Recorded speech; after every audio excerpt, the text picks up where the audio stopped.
పూర్తి కాలం పదవిలో ఉంటా. జూలై 10న జగదీప్ ధన్కర్ నోట వచ్చింది మాట. జూలై 21 అనారోగ్య కారణాలతో ఉపరాష్ట్రపతి పదవికి రాజీనామా. 10 రోజుల్లో ఏం జరిగింది? వర్షాకాల సమావేశాల తొలి రోజు రాజ్యసభకు అధ్యక్షత వహించిన ఉపరాష్ట్రపతి రాత్రికల్లా ఎందుకు రాజీనామా చేయాల్సి వచ్చింది? ఆపరేషన్ సింధూర్ సహా ఎన్నో అంశాలు ఉభయ సభలను కుదిపేస్తున్న వేళ జగదీప్ ధన్కర్ రాజీనామా విపక్షాల చేతికి బ్రహ్మాస్త్రంలా మారింది.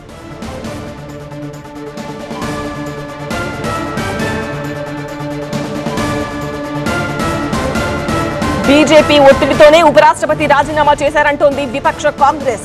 రాజీనామా వెనుక బీహార్ ఎన్నికలపై విపక్ష పార్టీల అనుమానాలు వ్యక్తం చేస్తున్నారు. రాజీనామాకు అనారోగ్య కారణాలు చూపడంపై విపక్షాలు సందేహాలు వ్యక్తం చేస్తున్నాయి. జేడీయూ నేతను ఉపరాష్ట్రపతిని చేయాలనే ఆలోచనపై చర్చిస్తున్నందువల్లే ఆయన రాజీనామా చేసి ఉండొచ్చు అని విపక్షాలు అంటున్నాయి.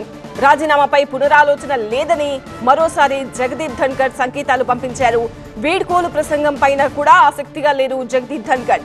ఈ రోజు రాజ్యసభకు కూడా దూరంగా ఉండబోతున్నారు జగదీప్ ధన్కర్.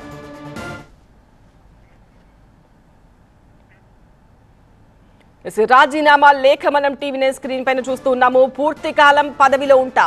జూలై 10న జగదీప్ ధన్కర్ నోట వచ్చింది ఈ మాట. జూలై 21 అనారోగ్య కారణాలతో ఉపరాష్ట్రపతి పదవికి రాజీనామా. ఈ 10 రోజుల్లో ఏం జరిగింది?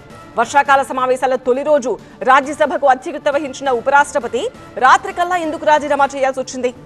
ఆపరేషన్ సింధూర్ సహా ఎన్నో అంశాలు ఉభయ సభలను కుదిపేస్తున్న వేళ జగదీప్ ధన్కర్ రాజీనామా విపక్షాల చేతికి బ్రహ్మాస్త్రంలా మారింది.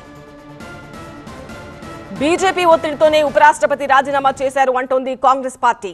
రాజీనామా వెనుక బీహార్ ఎన్నికలపై విపక్షాలు అనుమానాలు వ్యక్తం చేస్తున్నాయి. రాజీనామాకు అనారోగ్య కారణాలు చూపడంపై విపక్షాలు కొన్ని సందేహాలు కూడా వ్యక్తం చేస్తున్నాయి.